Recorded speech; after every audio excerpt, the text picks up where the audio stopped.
you for the opportunity to choose my own dinner guests. One of them would be my mother, Margaret Tyson. She is no longer with us. The other one would be Hermia Tyson Coffey, who is one of my closest relatives, yet she's 4,500 miles away in Trinidad.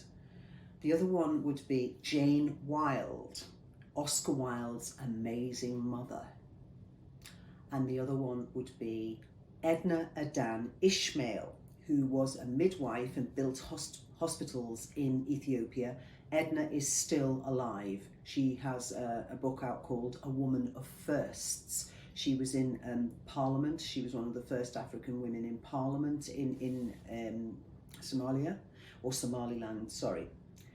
And finally, I would invite Wangari Maathai, who passed away, and she is the Kenyan Nobel winning, she won the Nobel Prize, and she planted 30 million trees over 30 years.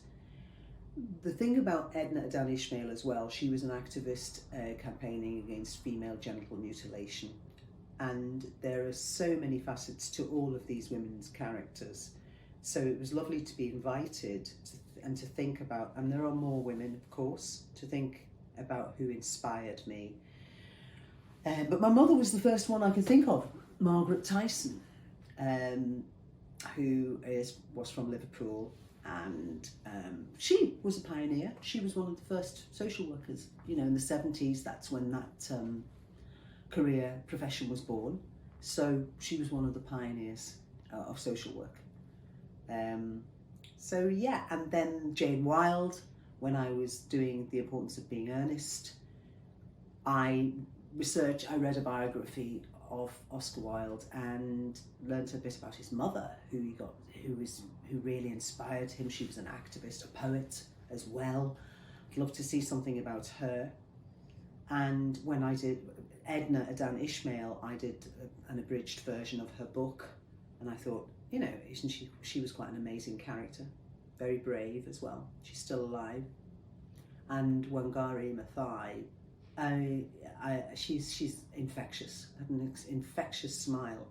And these people who've done so much in the world and still have an infectious smile and a drive, absolute inspirations, all of them.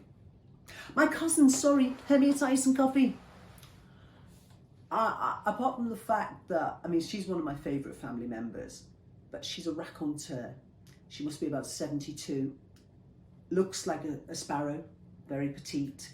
Doesn't look 72. Her drive and her passion for her country. She loves her country and she loves her family. She's a big family person, my cousin. And she was the first black bank clerk in Trinidad and Tobago.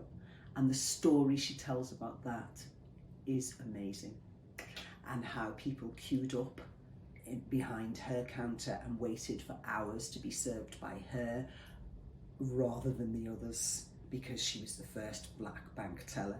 How there was a person outside the bank who had, he was a beggar, a seeming beggar, but he had so much money. The story she tells about that. So I've got a lot of respect for her, and I'd love to see that story done. And there's another story about her as well on her wedding day. The wedding day was the day of the coup in Trinidad that killed a few people, and that was her wedding day, the day of the coup. And she tells a story a bit about that. Oh God! And I saw her last year in Trinidad, and very close to her, even though she's 4,500 miles away. And I learn a lot from her, just the way she thinks. She was permanent secretary. She was in the government in Trinidad as well, very, very high ranking, and worked for the Ministry of Women's Affairs as well in Trinidad before, you know, in that capacity. So